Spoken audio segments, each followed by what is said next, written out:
Welcome back, everyone, to the Deep Dive. Today, we're doing something pretty ambitious, I think. We're diving into a really dense, layered text. Absolutely. It's one that acts as this fascinating bridge connecting, ancient Taoist self-cultivation practices with Confucian ideas and even, as we'll see, some broader philosophical and theological principles from around the world. Exactly.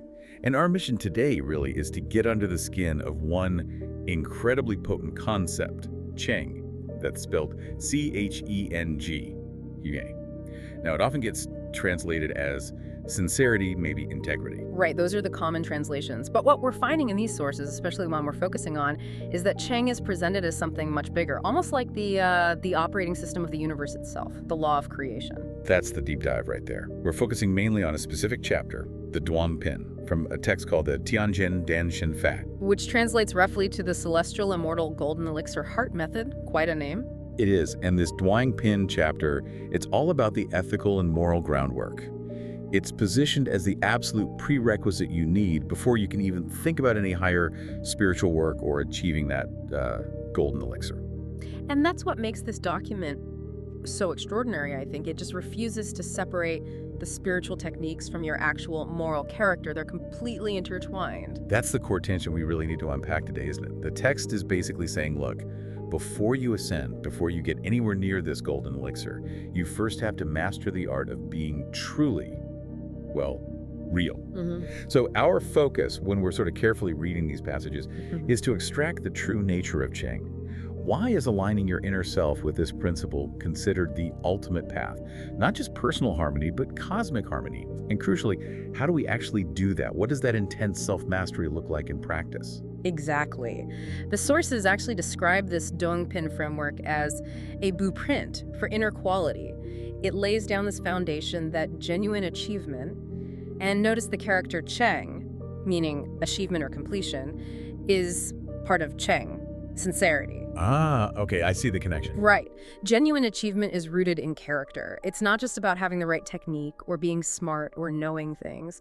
We're looking at a system designed really to eliminate every single point of spiritual fragmentation, every bit of energy waste within the human system. Okay, so if we want to achieve this state of congruence, this Cheng, the blueprint says we have to start by, well, fortifying ourselves, right? Building the foundation. That's the first step. So let's jump straight into that first stage of the blueprint. The text outlines these foundational wisdoms. I think there are 6 in total, but we're starting with the first 5 as kind of the groundwork. That's right. Think of these initial 5 as the defensive and refining practices.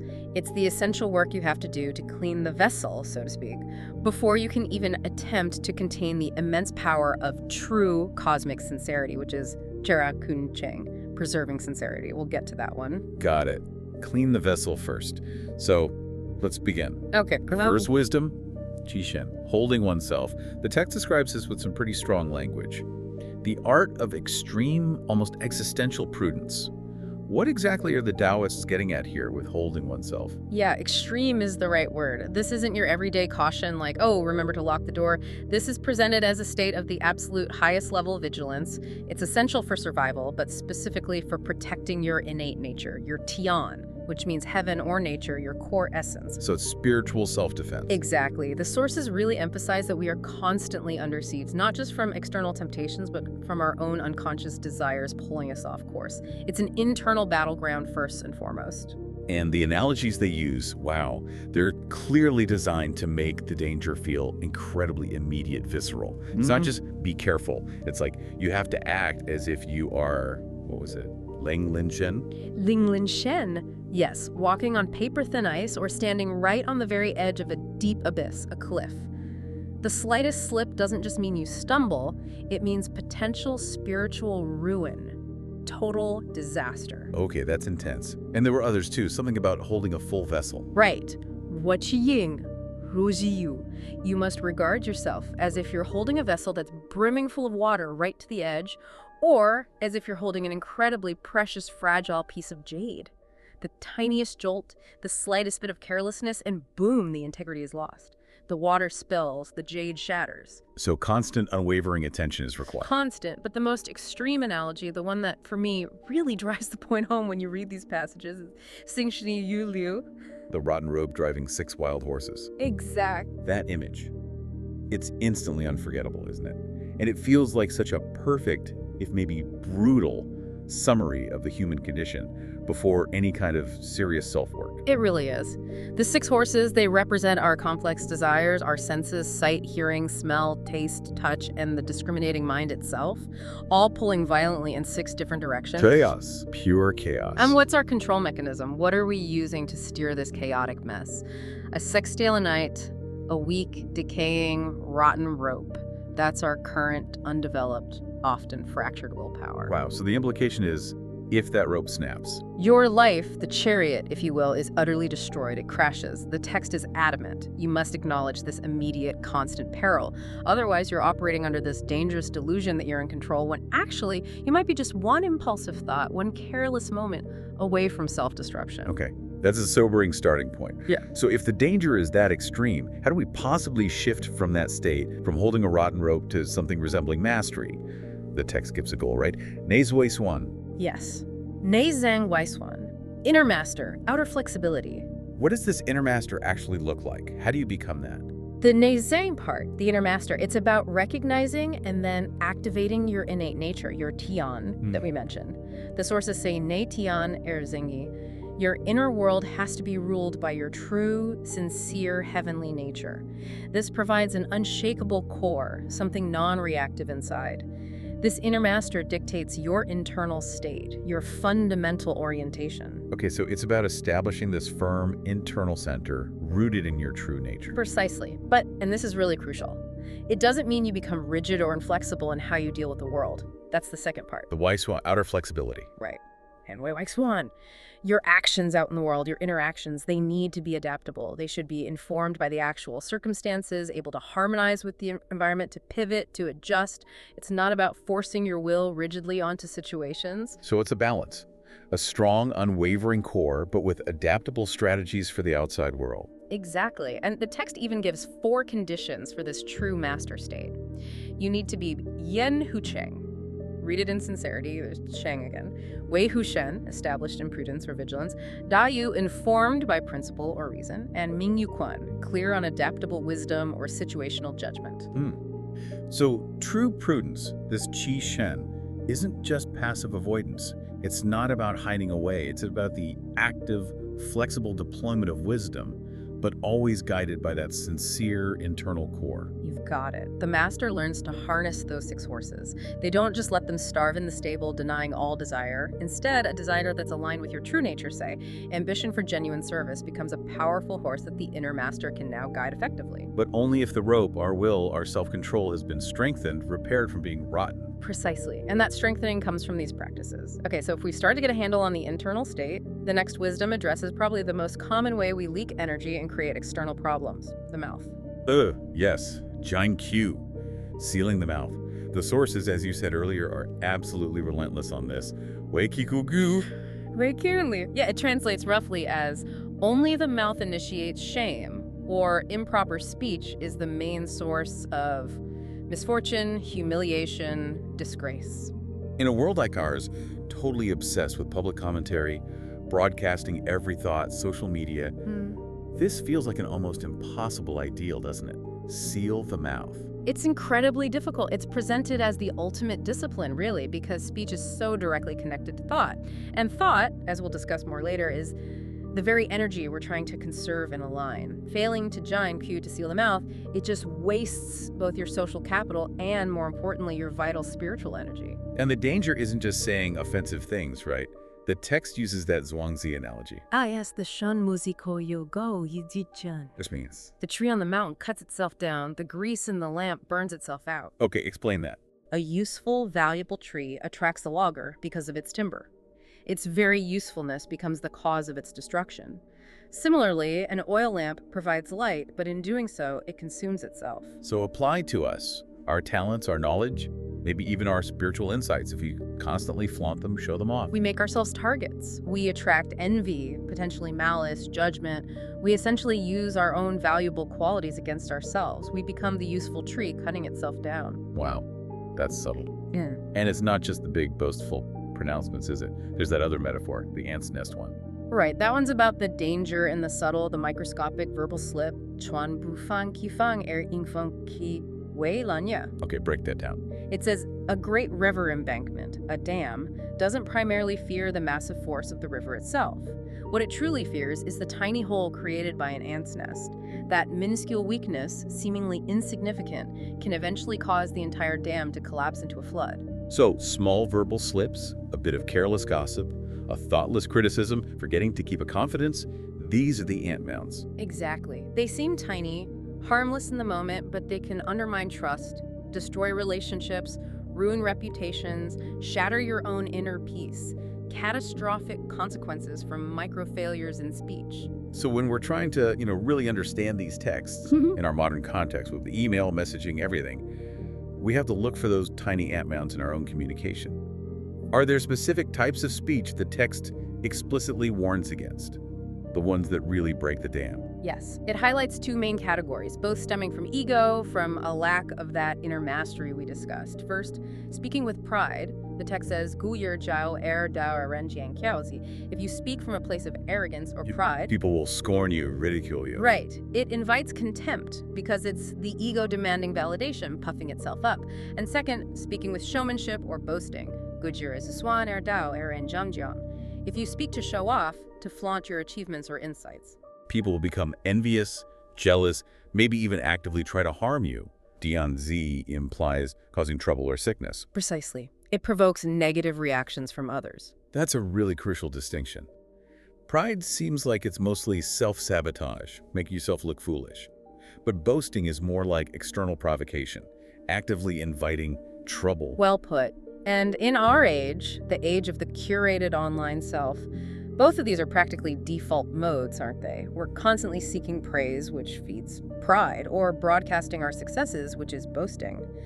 The text warns this is like playing with fire, creating the exact kind of antagonism and energy drain the cultivator seeks to avoid. So the higher practice isn't just avoiding harmful speech, it's moving beyond speech altogether. Towards Xing Buyan Zijiao, the teaching that uses no words. Influencing through conduct. Exactly. True influence, true teaching, comes from your consistent conduct, your embodied virtue, not from empty rhetoric or trying to convince people with arguments. Your actual being, your state of inner alignment, transmits a higher, more stable, more convincing frequency than any words you can utter. The text encourages this internal focus, right? Something like, speak my way to myself, don't broadcast it. Yes, da wing da wu zi dao, huan wun swan wing zi swan. Basically, understand your own path, realize your own depth, but keep it primarily for your own nourishment, your own realization. It's not for public consumption or validation. And the promise, if you can manage this discipline of the mouth. Things, situations, even people won't easily align themselves against you, won't become your enemies. It's this ultimate wisdom of non-antagonism, achieved largely through the power of knowing when not to speak, preserving your energy and preventing unnecessary conflict. Okay, powerful stuff. So first, hold the self with prudence, then seal the mouth. What's next on the blueprint? Next, we turn outward a bit to our relationship with the material world, specifically wealth and possessions. The wisdom is called kunkai, clarifying wealth. Clarifying wealth, okay. This isn't just about financial planning, I assume. Not at all. It's about establishing the correct mindset regarding ownership, about your psychological and spiritual relationship with things. I remember a famous line, often quoted in relation to this.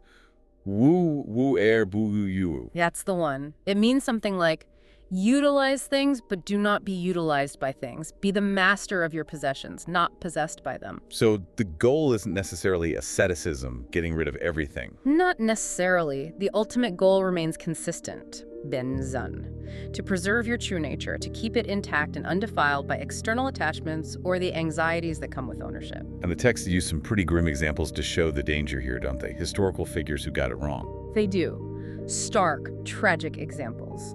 They mention the fabulously wealthy Shi Cheng from the Jin dynasty. His extravagant displays, his obsession with comparing his wealth to others, ultimately led directly to his downfall and execution. His possessions owned him, and they killed him. And there was another one, a general. Ziyu, a general whose gluttony, his attachment to fine food, supposedly caused him to make strategic errors that led to his capture.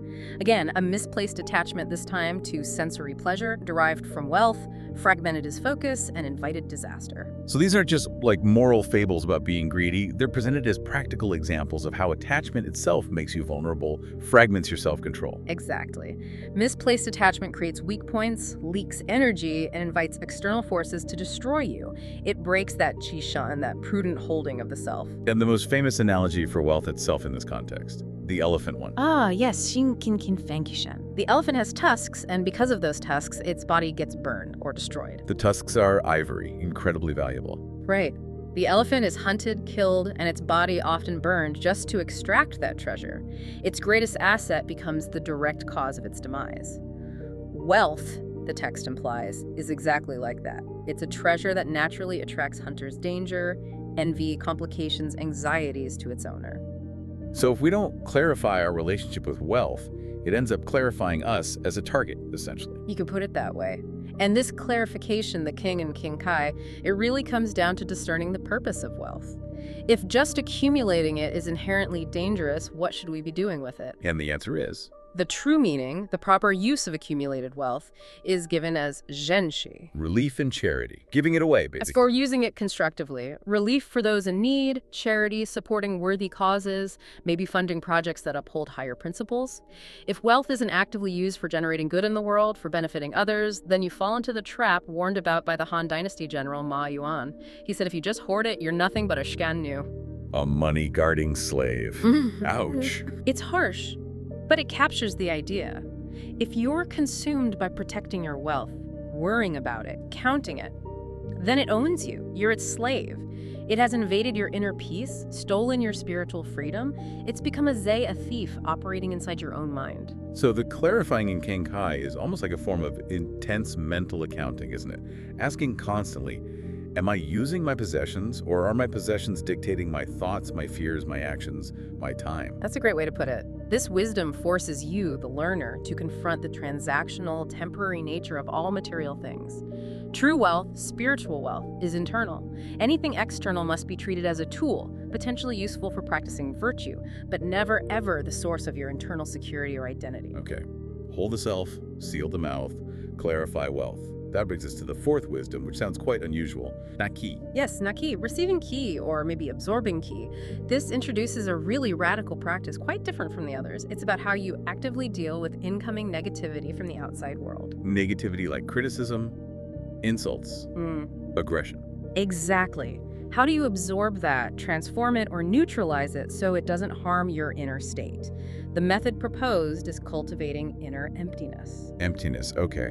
This sounds very Daoist. It is. This is essentially the ancient world's definition of psychological immunity. It's the ultimate conflict resolution strategy based on the principle of non-resistance, or perhaps non-reaction. The power comes from achieving a state of zuje. Ultimate emptiness. Right. Think about it. If you are full of ego, opinions, pride, reactivity, defensiveness, you present a solid, perfect target for conflict. An insult hits you, criticism wounds you because there's something there for it to hit. But if you're auntie, where does the conflict land? Where does the insult stick? If there's no self there defending its image, what is there to get hurt? that's where those famous metaphors come in, isn't it? The floating tile. And the empty boat, yes. The Zhuangzi again. If a tile falls off a roof and hits someone, it's an accident. No one gets angry at the tile. It's just a thing moved by the wind. And the empty boat, if an unmanned bird drifts on the river and bumps into your boat. You might be annoyed for a second, but you don't curse the boat. You don't try to get revenge on the boat. Why? Because it's empty. There was no intention, no ego driving it. And that's the practice applied to the self. The text says, Renneng suji inyushi, kishuneng hazi. If a person can roam the world in ultimate emptiness, who can possibly harm them? So the goal is to make yourself, your persona, like that empty boat. Exactly. When the self is functionally empty in interactions, meaning you've consciously put aside the egoistic target, Right. your self-image, your perceived status, your need to be right, your bundle of subjective opinions, then the external conflicts, which the text calls keiki. Guest energy, or maybe invading energy. Yeah, external, potentially disruptive energy like criticism or hostility. It simply cannot penetrate your core self. Kikibuken. It can invade. It might brush past, like the empty boat bumping yours, but it finds nothing solid to latch onto, nothing to wound. It just passes through. Okay, conceptually I get it, but practically, Yeah. that requires immense discipline, especially when dealing with feedback, right? Praise and blame. Immense discipline. You have to actively transform your default reaction to both. The text gives specific instructions here which are quite counterintuitive to our normal way of operating. What does it say about praise? When Hanyu Jamaran, when you hear others praise you, you should be ti lan jeng. You should be startled, alarmed, cautious. Alarmed by praise. Why? Because praise is like candy for the ego. It feeds the very fullness you're trying to empty. It reinforces the self-image, the pride, the potential for arrogance. And that ego, that fullness, is the weak point. It's where the rotten rope snaps, remember? So when praised, you must immediately check yourself, check your actions against the praise. Is it true? Am I becoming complacent lest you become arrogant and fall? Okay, so be wary of praise. What about blame or criticism? When you hear others blame or criticize you, the immediate response should be yeze yeshu. If there's benefit in the criticism, if there's truth you can learn from, then use it immediately to improve yourself. Increase your self-cultivation based on it. And crucially, not descend into anger or defensiveness. Absolutely not. Anger and defensiveness are the ego screaming, "Hey, I'm not empty, you hit me." They are proof that the guest energy has invaded, that the criticism has landed and caused damage precisely because you weren't empty. So True Naki is about transforming all external feedback, good or bad, into fuel for internal refinement rather than letting it sear up the ego. Exactly. It leads to a state described as chunkizi, the guarding of pure energy. Your vital spiritual energy isn't wasted reacting to external stimuli. Your mind remains clear, stable, unshaken, and ultimately, this emptiness allows you to unify with the Taiyix, the great void, the underlying reality of the Tao itself. Wow. Okay. That's a profound practice. So we've covered 4 wisdoms now: prudence, silence, clarifying wealth, and receiving Shi. What's the 5th one in this foundational set? The 5th, and perhaps the most internally focused and demanding of them all, is Shenwai. Shenwai. Prudence in the subtle, or maybe vigilance over the microscopic. Both work. This is about the unwavering commitment to constant, rigorous internal refinement. It goes beyond just general ethical behavior. This gets into what you might call spiritual physics. It's about dealing with the things no one else sees. And this is where that concept of sand comes in, right? From the Tao-The Jing. Yes, loss upon loss. Or diminishing, and again diminishing. It's the idea of continuous conscious subtraction. You are actively identifying and removing every single trace of unwanted desire, ingrained bias, emotional residue, fragments of ego, habitual negative thoughts. You keep subtracting? Until only the original, pure, unadulterated essence of your true nature remains. It's like refining gold, burning away every last tiny impurity until only the pure 24-karat reality is left. It's an ongoing process, maybe never fully completed, but the commitment is total. And the result of this relentless internal purification, the ideal state of mind. The text uses that mirror analogy here, doesn't it? It does. Ji ren ziyong xin. The mind of the ultimate person, the perfected person, is like a mirror. Why a mirror? What does that mean? Think about how a mirror functions. It's perfectly objective. It reflects whatever comes before it exactly as it is, without judgment, without preference.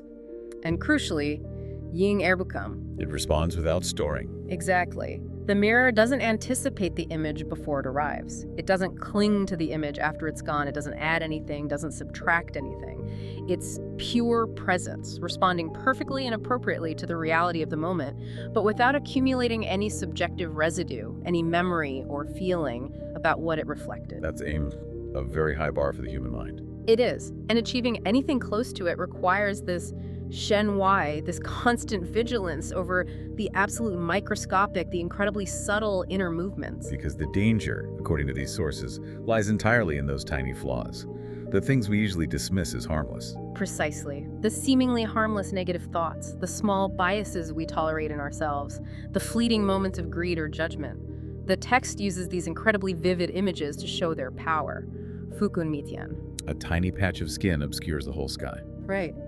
A minuscule obstruction, something you barely notice, a small unaddressed bias, a thought of minor resentment, a fleeting judgmental impulse towards someone. That tiny thing is enough to block your connection to the vastness of the way, to obscure the entire reality. Wow. And the other one, something about mold.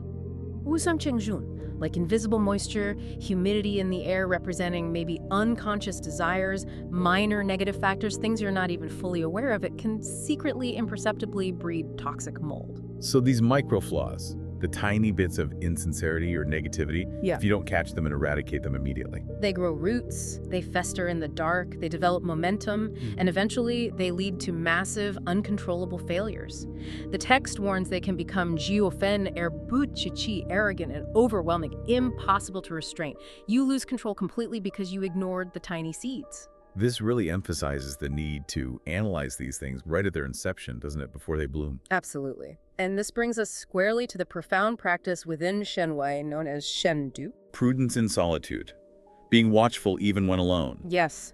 The real work, the hardest work, is done when no one else is watching. When it's just you and your own thoughts, your own impulses. Shendu means actively eradicating those negative sprouts, bitikimeng. You must cut down their seedlings in those hidden moments.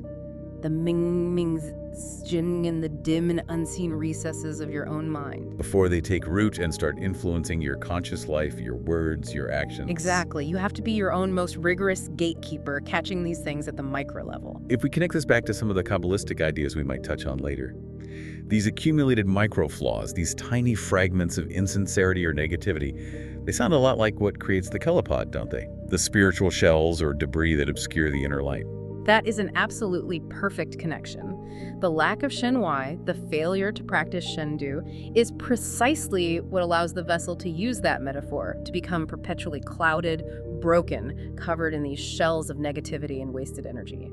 Shendu is the daily, hourly, moment-by-moment practice of repairing the vessel, polishing the mirror. And the ultimate goal of all this diminishing, this polishing, this vigilance. Zua Diao Fu Pinning. To return the self, which has been carved, and sculpted, Dio, by social conditioning, ego, desires, experiences, back to its original state of Tao. Simple, uncarved, primal purity, like an unworked block of wood. Exactly. Back to the pristine, authentic state of your innate nature, free from all the accumulated grime and distortion. That's the aim of Shenwei. Okay, wow. We spent a good chunk of time laying out these 5 foundational practices. Holding oneself, sealing the mouth, clarifying wealth, receiving qi, and prudence in the subtle. They feel like building a fortress and then cleaning house internally, rigorously. That's a good way to think about it. You're securing the perimeter and purifying the inner sanctum. And now, having done that essential work, we reach the principle that underpins it all, the reason why we do all this. We get to Kuncheng, preserving sincerity. You mentioned earlier this moves us beyond just ethics into metaphysics. How exactly is Cheng elevated here from just, being honest into a fundamental law of the universe? Right. Kuncheng is presented as the absolute foundation that unifies and gives purpose to all the previous wisdoms. Why do we bother guarding our body so carefully? Qishan. Why seal the mouth? Jinku. Why clarify wealth? King Kai. Receive qi, na qi, and practice vigilance over the subtle Shenwei. To make the internal environment, the mind, the heart, the energy system pristine enough, stable enough, clear enough to actually hold or preserve Kun, this cosmic principle of Cheng. You can't pour the purest water into a dirty, leaky vessel. The first 5 wisdoms are about preparing the vessel. Kuncheng is about filling it with the essence of reality itself. Hashtag tag 2.1, Cheng as the universe's operating system. And the sources make this huge, unambiguous claim about its cosmic status, don't they? It's not just a nice quality to have. It's positioned as the operating principle. The text states it very clearly. Tian Jing Er King, Dian Cheng Er Ning. Heaven, or the cosmos, is clear and functions correctly because of Cheng. Earth is calm, stable, and productive because of Cheng. So sincerity isn't just human virtue. It's the reason the sky is clear and the ground is firm. That's the claim, and it goes further. Lining Cheng Shang Ya Wan Wu Yin Cheng. When these 2 principles, heaven's clarity and earth's tranquility, both rooted in Cheng, perfectly align and harmonize. The 10,000 things are generated, all of life arises. Yes. So Cheng isn't merely a moral standard we invented. It's presented as the underlying law ensuring the perfect efficiency, the truthfulness, the reliability of the entire cosmic engine. Is how reality works. Okay, that's a massive concept. If the universe itself runs on Cheng, then any form of untruth, illusion, hypocrisy, deception, Yeah. it's not just morally wrong, it's a violation of the fundamental fabric of reality. That's exactly the implication. It's like trying to run software full of bugs on the universe's operating system. It causes crashes, instability, fragmentation. So what then precisely is the essence of this cosmic Cheng? How does the text define it? It's defined primarily as Zhan Shi Wang. Real, true, and without falsity or deception. Yes. Zhan Shi means real, actual, true. Wu Wang means without falsity, illusion, deception, or even random baseless activity. It's pure, unadulterated reality.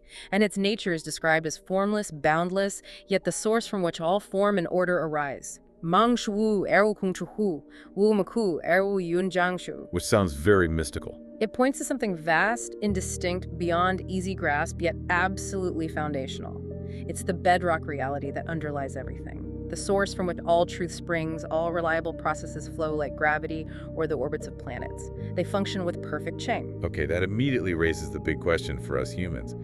If Cheng is this boundless, perfect cosmic reality, how can we, as limited, flawed beings, possibly align ourselves with it? That's the core of the spiritual path laid out here.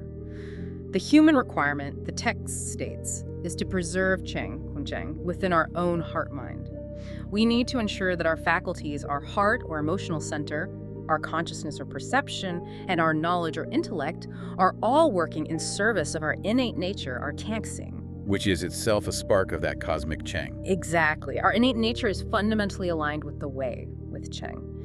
The great human failure, the source of suffering and confusion, is when we allow these faculties, heart, perception, intellect, to become disconnected from our true nature and instead chase illusions driven by ego and external desires. And the practical steps the text gives for preserving Cheng, for stopping that fragmentation. It mentions rejecting two specific errors. Yes, two primary spiritual errors that directly violate Cheng. The first is Wangqiu. Vain pursuit, baseless seeking. Right, chasing things that cannot fundamentally nourish the soul or align with your true nature, things like status, temporary pleasures, external validation, power for its own sake. It's vain or baseless because it's disconnected from the reality of what truly sustains you. And the second error, Wangzi. vain knowledge, striving for impossible knowledge. Exactly. Trying to grasp cosmic secrets or achieve enlightenment intellectually before you've done the hard work of mastering the self through the practices we've discussed.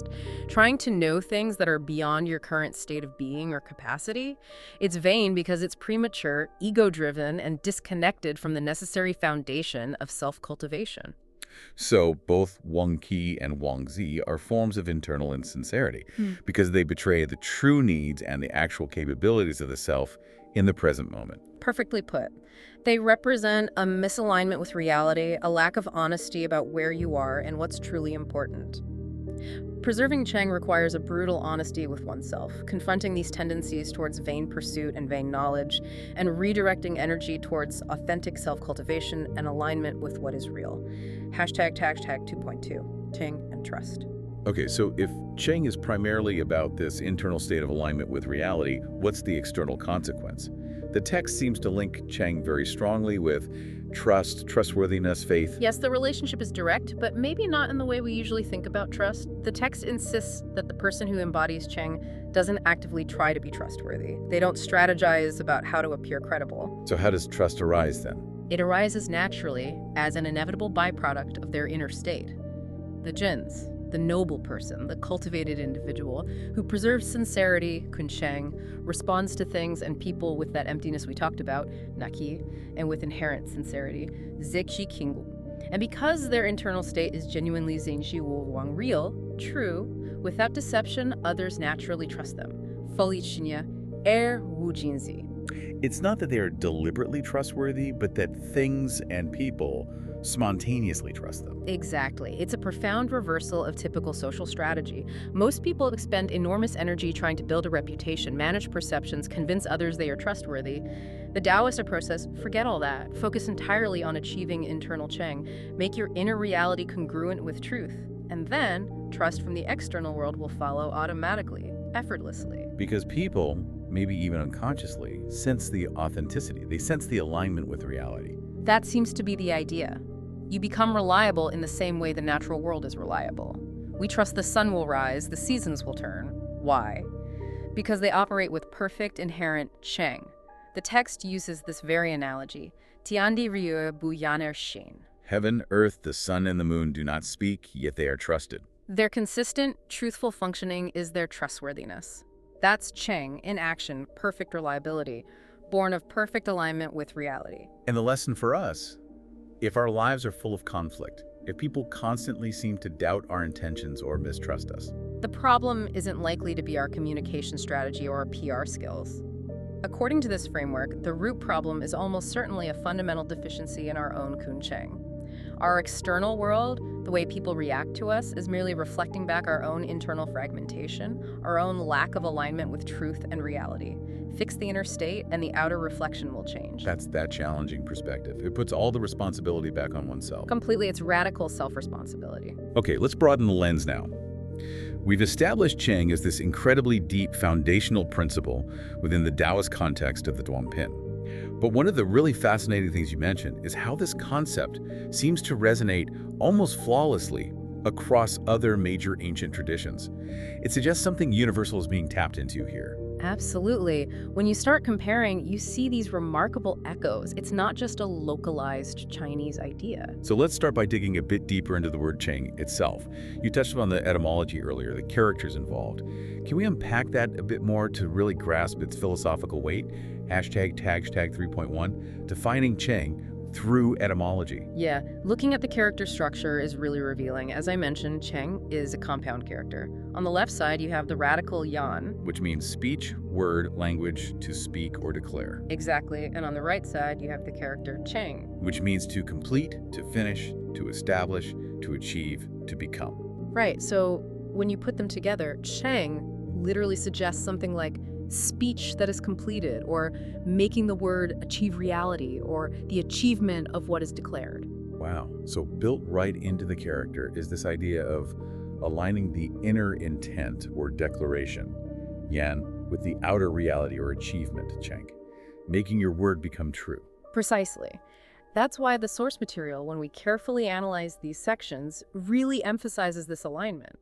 Cheng is about Xingyan Chengzan, causing the word to become true, making the statement manifest as reality. It inherently establishes that state we talked about, Cheng Chenzanhe. Heart, mind, mouth, word, and body action alignment. The three becoming one. Yes, Sincerity Cheng is therefore the state of perfect coherence. What you think or intend in your heart-mind aligns perfectly with what you say, which aligns perfectly with what you actually do, Shen. There's no gap, no contradiction between these three. And the opposite, then, is that awful, insidious quality the texts warn against. Gunsha, hypocrisy, deceit, duplicity. Exactly. When Cheng is fractured, you get those three parts operating independently, often contradicting each other. The mind thinks one thing, perhaps a hidden, selfish motive, the internal reality. The mouth says something else, maybe something noble-sounding or socially acceptable, the projection, and the actions might be a third thing entirely, perhaps driven by unconscious habits or yielding to pressure, the inconsistent result. That's a life of constant internal contradiction, which, as we saw from the first 5 wisdoms, is inherently unstable and destructive to your energy, your peace, your effectiveness. Totally, it drains you. And just looking briefly at the older root character, Cheng, its ancient form is thought to depict maybe an axe or some kind of tool being used to complete or establish boundaries around something, perhaps a nail or marker, dang. The core idea is yes. And Cheng, the one with the speech radical, applies that power of realization specifically to language, to intention. It makes your word the very tool that manifests truth, that completes reality. Your word becomes reliable because you are reliable, because your inner state is aligned with the truth. Okay, that deepens the understanding considerably. Now let's shift to Confucianism. The Confucian tradition, particularly in the Zhongyong, often translated as the doctrine of the mean, takes this concept of Cheng and elevates it even further, doesn't it? It becomes the bridge between humanity and the cosmos, between man and heaven. It absolutely does. The Zhongyong gives us probably the most famous axiom about Cheng, one that anyone studying these traditions has to internalize. Chengzi, Tianzi Dao Yu, Si Zhengzi Renzi Dao Yu. Sincerity, Cheng, is the way of heaven. Striving for sincerity, Si Cheng, is the way of man. Exactly. It sets up this fundamental parallel. Heaven, the cosmos, the underlying reality, Tian Dao, operates naturally and perfectly through Cheng. It is inherently sincere, ceaseless, honest, authentic creation and functioning. That's its way. And our job, as humans. Our job, the way of man, Ren Dao, is to consciously strive for that same sincerity. Sicheng literally means thinking about sincerity or concentrating on sincerity. It implies moral effort, conscious cultivation, the deliberate application of will to align ourselves with that cosmic law of Cheng. So for humans, it's not automatic. It requires work, the work outlined in those 5 wisdoms we discussed. Precisely. But here's where the Confucian claim gets truly monumental. The Zhangyang states that when a person, through this striving, actually achieves Sicheng. Ultimate sincerity, the highest level. Yes. When they reach that state, they are said to gain an almost unbelievable power. The power of co-creation with the universe itself. Co-creation, how does that work? The text says that the person of Zicheng can fully realize their own nature. And because they fully realize their own nature, which is rooted in the cosmic Cheng, they can then fully realize the nature of other people and even the nature of things, of all beings. And by doing so, by understanding and aligning with the true nature of everything, they can then participate in the cosmic process. They can Zantiandi's Hou Yu. Assist heaven and earth in their transforming and nourishing processes. Exactly. They become a partner with the cosmos in the ongoing act of creation and sustenance. This moves Cheng way beyond just personal integrity or morality. It becomes a state of being that allows you to actively contribute to the harmonious functioning and evolution of the universe. That's a staggering claim, isn't it? That a single human being, through achieving perfect inner sincerity, can actually assist in the workings of heaven and earth. Doesn't that risk tipping over into that Wangzi vain knowledge or spiritual grandiosity we talked about? How do we know if someone is genuinely co-creating versus just having an inflated ego? That's a very fair and important question. The delineation, according to the tradition, comes down to the nature and the fruits of their actions. True co-creation isn't about wielding personal power or performing miracles in a flashy way. It's about participating harmoniously in the universe's ceaseless, beneficial generation. So what does that look like in human terms? It means things like fostering virtue and understanding in others, establishing systems of lasting social order and justice, healing broken relationships or communities, acting in ways that ensure ecological balance and sustainability. These are all non-selfish acts that promote life, harmony, and flourishing, mirroring the creative impulse of the Tao itself. So it's not about asserting personal will, but about becoming a perfect conduit for the natural, positive flow of cosmic energy. Exactly. The actions of the Zicheng person are, ideally, indistinguishable from the harmonious functioning of nature itself. They aren't trying to change the world according to their ego, they are simply doing what needs to be done authentically, truthfully, in perfect alignment with the situation's needs and the greater cosmic good.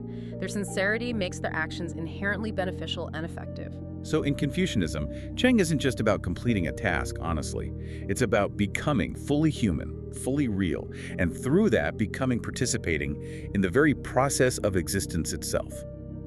Existence is achieved, realized, through this principle of authentic, selfless, creative self-expression. That captures it beautifully. Okay, so that's the Confucian emphasis on moral effort leading to co-creation. Yeah. How does the Daoist interpretation of Cheng, especially within the lineage of the text we're looking at, differ? Or does it complement this? It complements it, but with a distinctly Daoist flavor, naturally. While Confucianism often emphasizes the conscious effort, the Sicheng, striving for sincerity, the Daoist perspective tends to focus more on the result of that alignment, which is effortless action, or Wu Wei. Action through non-action, non-intervention. Right. So from a Daoist viewpoint, Cheng is often seen as the state that enables or results in Ziran Er Cheng. Naturally self-becoming, achieving naturally without forcing. Exactly. When you are perfectly aligned, when your inner state is pure Cheng, things happen correctly, spontaneously, without excessive effort or internal struggle. The right action flows naturally from the state of being sincere. Striving is replaced by spontaneous, appropriate realization. So the emphasis shifts from the striving part to the natural unfolding part that happens once sincerity is established. You could say that. It aligns perfectly with that core Taoist ideal we find in the Tao-The, Cheng Ebuju. Achieving without dwelling on it, or achieving without claiming credit? Yes. If you are truly operating from a state of Cheng, your actions are simply the necessary, authentic expression of reality in that moment. You do what needs doing because it's the true thing to do. Therefore, you have no need to possess the result, to claim ownership of the achievement, or to seek recognition and praise for it. That really connects back to the warning against pride and boasting in Zheng Kango, sealing the mouth. Absolutely. The need for credit comes from the ego, from a lack of Cheng. And this connects to the concept of Xuan-De in the Tao-De Ching, right? Profound virtue or mysterious virtue. Precisely. Xuande is described as the virtue that generates life but doesn't possess it, acts but doesn't rely on the outcome, completes the work but doesn't rest on the laurels or claim the achievement. It's the virtue of the Tao itself. When you contrast that with our modern world, especially online culture, the constant need to post achievements, curate an image, seek external validation, it's the polar opposite of Daoist Cheng and Xuan-De. It really is. The Tao, the text implies, is perfectly honest and sincere in its work. It doesn't need validation. Water flows downhill, the sun shines, plants grow. These processes are perfectly Cheng because they are exactly what they are, doing exactly what they do without any claim or agenda. The Taoist sage seeks to embody that same quality of natural, unassuming, effective action rooted in profound sincerity. Okay, Taoist natural becoming. Now for the really big leap, the one that bridges East and West in a profound way. We're connecting this intricate Chinese concept of Cheng, this alignment of word, thought, action, this participation in cosmic reality, to ancient Hebrew thought, specifically the understanding of the divine name revealed to Moses. How on earth does Cheng relate to Eha Asher Ehyeh? It connects through that core idea we keep circling back to. Authentic, unwavering, perpetual reality. What is ultimately real? When Moses encounters God at the burning bush in Exodus chapter 3, verse 14, he asks for God's name, essentially asking, what is your nature? What is the ultimate reality? And the answer he receives is Eha Asher Ehyeh. Often translated as, I am that I am. Right, that's the common English rendering. But the sources we're drawing on, looking at Kabbalistic interpretations and the Hebrew grammar itself, point out something crucial. The word "a" is not a simple present tense I am. It's the first person singular qual imperfect form of the Hebrew verb heya, meaning to be or to become. And the qual imperfect tense in Hebrew, that denotes uncompleted, ongoing future action, doesn't it? Exactly, it's the uncompleted future tense. So, a more grammatically precise translation of Iha Asher Iha isn't a static I am that I am, but something dynamic, ongoing. I will be what I will be, or perhaps even I am becoming what I am becoming. Whoa. Okay, so God's existence, God's fundamental nature, isn't being presented as a fixed, static state of being. No, it's presented as eternal generation, a continuous, self-unfolding, perfectly authentic act of creation and becoming that is happening in every moment. God's reality is this ongoing process of being true to his own nature, continuously manifesting his potential. Sounds remarkably like the ultimate expression of Cheng, perpetual, perfectly honest self-realization, the continuous process of being true. Doesn't it? It perfectly mirrors the Taoist concept of Ziran Cheng, natural self-becoming, and the Confucian understanding of Tianzi Dao, the way of heaven, as ceaseless, sincere creation. There is absolutely no gap, no insincerity, no wang, falsity, between the divine intention, the mind thought, and the divine action or manifestation. When God says, let there be light, Yihi, or and there is light. Instantly, the Hebrew scriptures emphasize this. Ki huamar vayehi hutziva vayamad. For he spoke, and it came to be. He commanded, and it stood firm. Or, as some translations put it, shuxia juyu mingli juli. He says have, and it is had. He commands stand, and it stands. the intention and the reality are one, perfectly aligned, perfectly Cheng. His mind, his word, his action are a single, coherent, creative force, entirely focused on the truth and the execution of reality itself. And comparing that divine efficiency, that perfect Cheng, with the human condition. Well, it sets up a rather stark contrast, doesn't it? It highlights the massive, self-inflicted energy waste caused by our own internal insincerity, the chronic gap between our thoughts, words, and actions. It absolutely does. Yeah. And that brings us to the next section, looking at the practical physics, if you will, of sincerity versus insincerity in terms of mental energy and focus. Right. So if Cheng is the cosmic law of maximum efficiency, perfect alignment, and true reality, then any deviation from it, any form of insincerity, must logically result in profound inefficiency and energy loss. Let's look at the practical impact this has on our minds, our energy. Exactly. We need to examine the consequences of not preserving Cheng. Hashtag 4.1, the energy waste of human Wang Xin. Vain thought. This brings us to that term Wang Shen. Vain thought, or maybe illusory mind, baseless thinking. Our minds are constantly churning, aren't they? Worrying, scheming, fearing, regretting, fantasizing. The sources seem to insist that the vast majority of this mental activity is utterly wasted. It's presented as pure energy consumption spent in empty running, like an engine idling incredibly high, burning fuel, but the car isn't going anywhere. Chungzhuan. Think about the sheer volume of mental energy we expend on hypothetical scenarios. What if this happens? Replaying past arguments in our heads, worrying about distant or improbable futures, holding on to grudges, indulging in useless fantasies. 99% of it, probably more, never gets acted upon, never corresponds to reality, never actually helps us navigate the present moment effectively. Exactly. It's purely internal friction, static noise that drains our vital energy.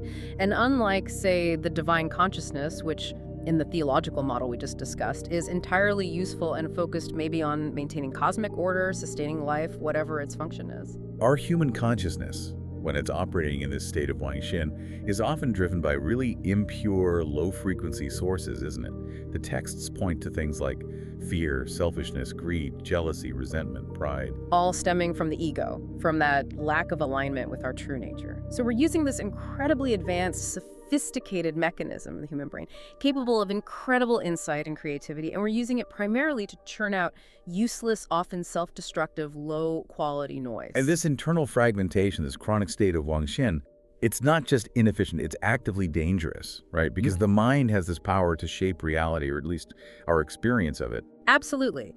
Excessive worry, for instance, dwelling constantly on the possibility of failure or disaster. It's not just wasted energy. It acts like a kind of negative attractor field. It reinforces neural pathways associated with that fear, makes you more likely to notice confirming evidence, maybe even subconsciously act in ways that bring about the feared outcome. It can become a self-fulfilling prophecy. So it's like a spiritual version of Murphy's Law. If you pour enough fearful, scattered, low-frequency energy into worrying about something, you might actually increase the chances of it manifesting, simply because your energy is focused on the negative potential. That's a plausible interpretation from this perspective. Your focus creates your reality to some extent. And the tragedy highlighted by the text is how we misuse this incredible power. The human mind, our consciousness, is described metaphorically as a great cannon, capable of immense focus and power, capable of moving mountains when aligned with Cheng. But most of us waste this great cannon trying to shoot a mosquito. We apply all this sophisticated logic, planning, emotional energy, strategizing to utterly trivial pursuits. Obsessing over a minor social slight, maneuvering for a tiny bit of status, winning a petty argument online, worrying about what someone thinks of our clothes. That's the very definition of Wangxi, isn't it? Vain thought consuming our most precious resource, our focused attention, our life energy. It is, and this connects directly back to those Kabbalistic shells, the Kalipa. When we fail to practice Shenwai, prudence in the subtle, when we tolerate these internal contradictions and allow Wangxin to run rampant, we are actively creating these shells. They are essentially solidified reservoirs of wasted energy, fragmented consciousness, untrue thoughts and beliefs that obscure the inner light of our true nature, the spark of Cheng within us. Hashtag 4.2. The laser analogy. A powerful image for the learner. Okay, to really bring this idea of energetic efficiency versus waste home for someone listening, the texts implicitly offer this powerful contrast comparing scattered light to focused light. This feels like a key image to grasp. It's a perfect analogy for understanding the practical power of Cheng, the ordinary human life, the one dominated by Wangxin, by internal contradictions, by hypocrisy, by fear and desire pulling in multiple directions. That life is like scattered light. Think of a regular light bulb. Light goes out in all directions, diffuses quickly, doesn't travel very far, doesn't have much penetrating power. Exactly. It's low-density energy, constantly dissipating. That's the life lived out of alignment. Always chasing this, worrying about that, internally divided, leaking energy everywhere. It achieves little of lasting impact and burns itself out quickly in frantic, unfocused activity. Okay, so that's the scattered light bulb. What's the alternative?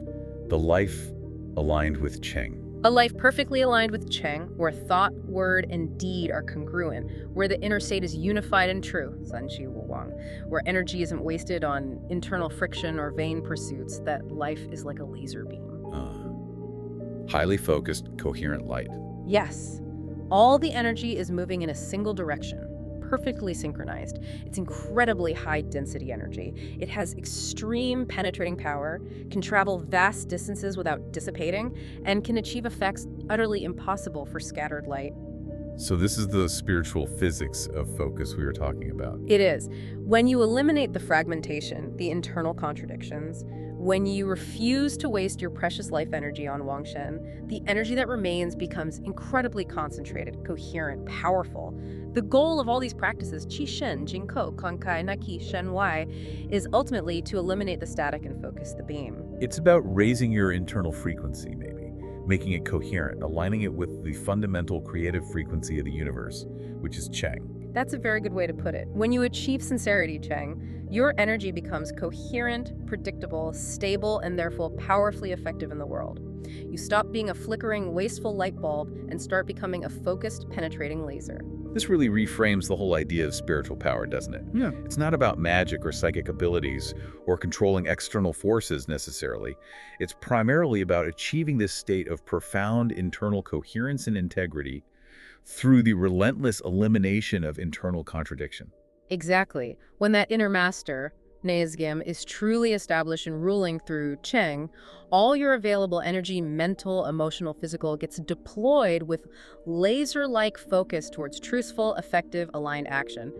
That is power in this context. Hashtag tag 4.3, the power and peril of language. Okay, and this brings us back inevitably to language. Because if the universe itself, in many traditions, was created through the word, through divine speech, God said, "Let there be light." right, then human speech isn't just a tool for communication. It carries a spark of that same creative power. It absolutely does, which Yeah. means how we use it is incredibly important. It's a creative tool for good or ill. And when we use this divine tool insincerely, when we lie, when our Yan word deliberately contradicts the Cheng completion reality in our mind, We commit a profound spiritual violation. It's not just a social faux pas, it's seen as something that actively pollutes our own core being, our own life force. how so? What's the mechanism there? The source material seems to draw on insights found across ancient wisdom traditions, including, for instance, Kabbalistic thought, which suggests that a deliberate lie actually contaminates one's own vital essence. Some traditions link this specifically to the blood, seen as the carrier of life force, nefesh.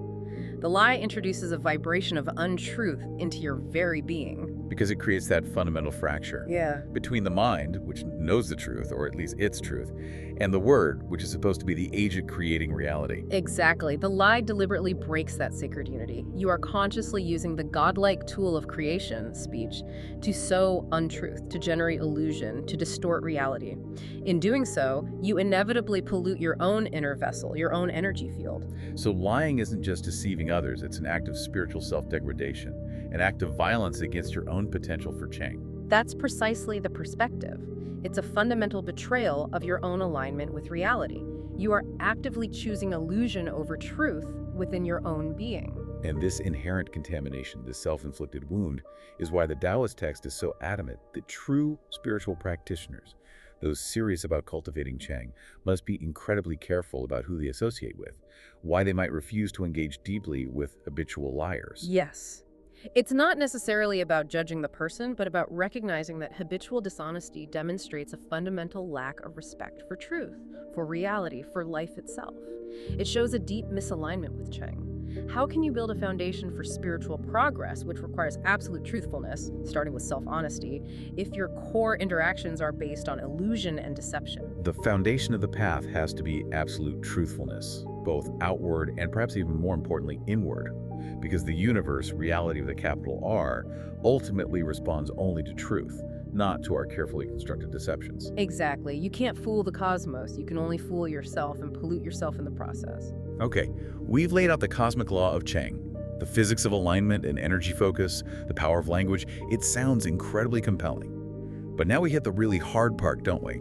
The path back to embodying Cheng is blocked by perhaps the biggest, most insidious obstacle of all: overcoming our own internal deceit. This is where the rubber truly meets the road. It's relatively easy, perhaps, to decide to stop telling outright lies to others. That's a conscious choice.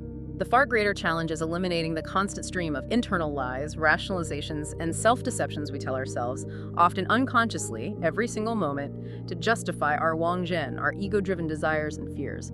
Hashtag 5.1, the betrayal of action. So where do we even begin to confront this? The text suggests we have to start by judging quality, both in ourselves and others, not by the fancy words or theories, but by the tangible results, the fruits of a life.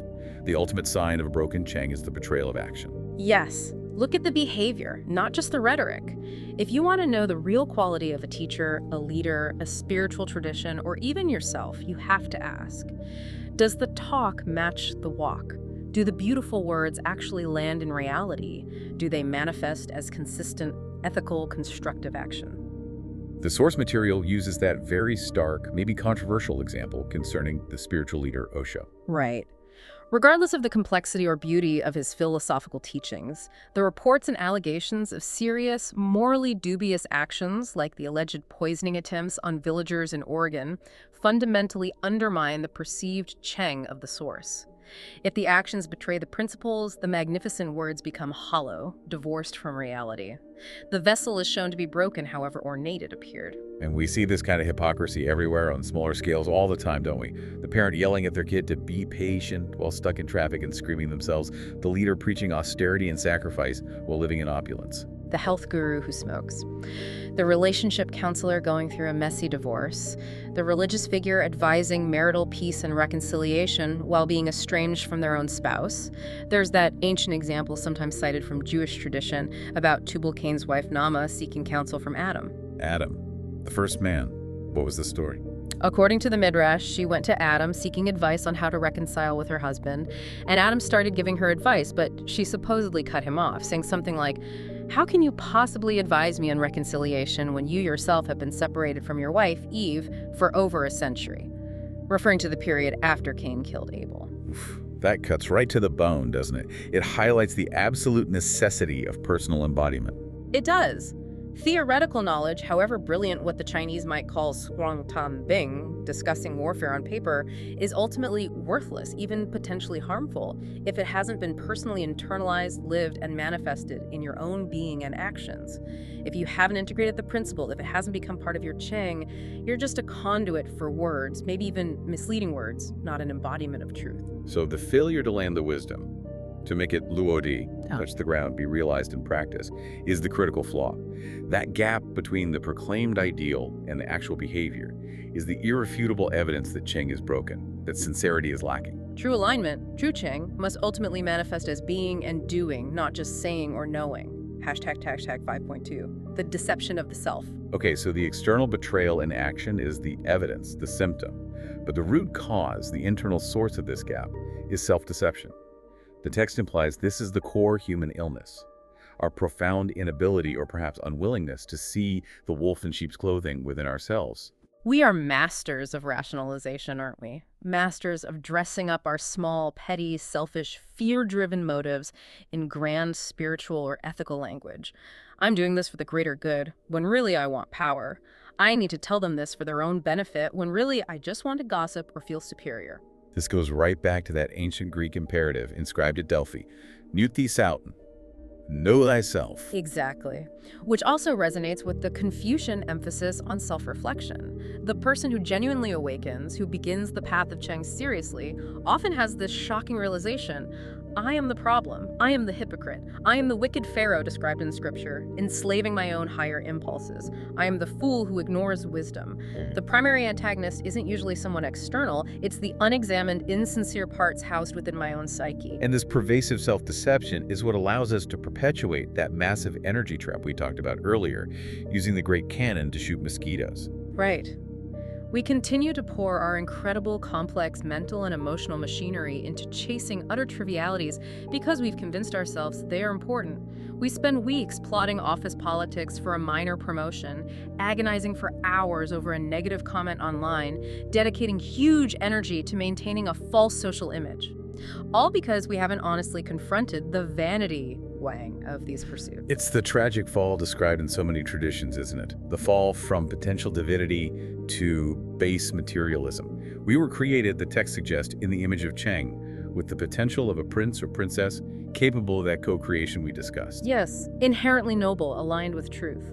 But through self-deception, through chasing illusions, we willingly reduce ourselves to the status of a beggar, scrabbling in the dirt for what the text might metaphorically call pig slop, temporary material gains, fleeting pleasures, the empty calories of external approval. We forget the truth of our own inherent nature, our birthright, and settle for these glittering, ultimately unsatisfying scraps, because we haven't been honest with ourselves about what truly nourishes us. And maybe we're afraid to look too closely, afraid to honestly examine our real motives because we suspect deep down what we'll find. It's very likely. We fear discovering that many of our motivations are tainted by fear, by selfishness, by jealousy, by the desire to control, by the need for validation. We fear seeing the Wang Xin for what it is, that chaotic, low-frequency noise generator. And so self-deception acts as the strongest shield against achieving Cheng. We cling desperately to the flattering false image of ourselves rather than embracing the often painful, ego-deflating truth that is the necessary first step towards genuine alignment and healing. It's the primary obstacle. Hashtag 5.3, the soul's true nourishment. Which brings us to the final point here, the fundamental human error that self-deception enables. We consistently fail to recognize what our soul, our true nature, actually needs for its nourishment. We crave the wrong things because we haven't been honest about our real hunger. Exactly. The texts use various metaphors, but the core idea is this. The soul, the Tianxing, the spark of Cheng within, fundamentally desires milk. Milk. Meaning pure spiritual truth, integrity, authenticity, alignment with reality. It needs high-density, high-frequency energy that comes from living in accordance with Cheng. It needs substance. Okay, the soul needs milk. But what do we typically feed it? The self, driven by the lower desires, the ego, the Wang Zhen, and shielded by self-deception, repeatedly offers the soul fruit juice. Fruit juice. Yeah, think of it as things that offer superficial satisfaction, temporary pleasure, a quick sugar high, but lack real substance. External validation, material comforts used as a substitute for inner peace, easy spiritual platitudes that require no real change, distractions, entertainment that numbs rather than nourishes. The fruit juice tastes good, maybe. It gives a temporary kick. To a moment, yes. It satisfies the service craving, the ego's demand, but it leaves the soul itself starving, malnourished, weak. And this perpetuates the cycle of Wang Q, vain pursuit, constantly seeking the next hit of fruit juice because the underlying hunger for milk remains unmet. And the immense difficulty then, the core challenge of the spiritual path, is convincing the self, the ego, the conditioned mind of this profound misalignment. We are often genuinely addicted to the fruit juice. We've built our identities around it, our habits, our social structures. We might even fiercely defend our right to drink it, convinced it's what we need, even as our spiritual vitality visibly wanes. So, the way back to Cheng, the way to start feeding the soul the milk it actually needs, requires first a moment of profound, maybe painful, intellectual and emotional honesty.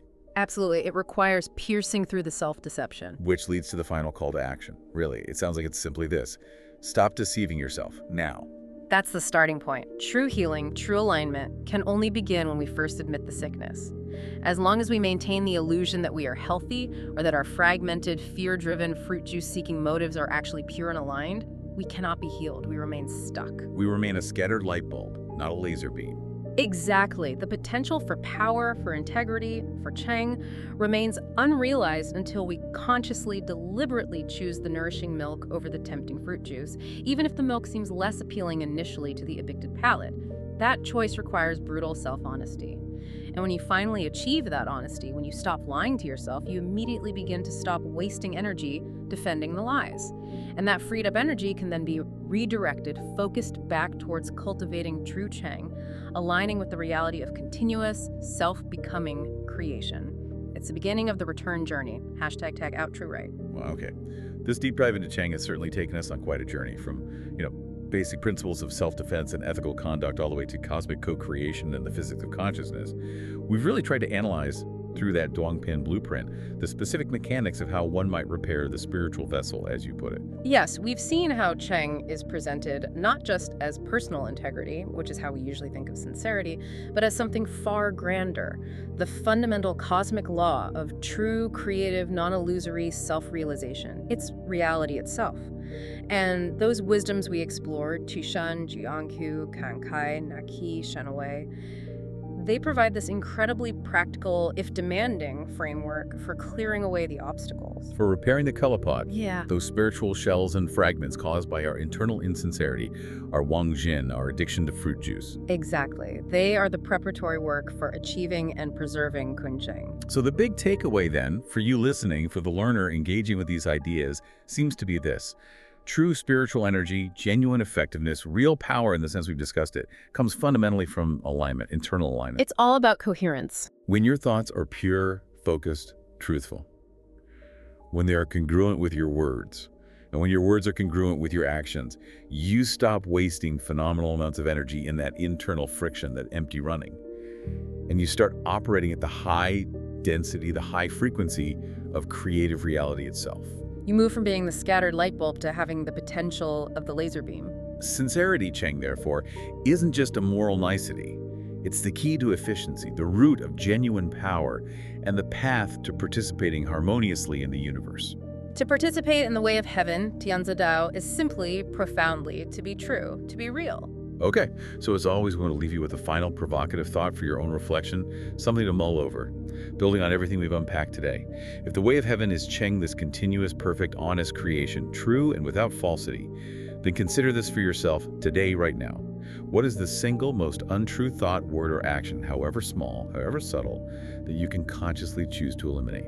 Especially in those hidden moments that Shendu practice when no one else is looking. What piece of fruit juice can you refuse today? What tiny patch of skin, Fakun, obscuring your sky, can you remove?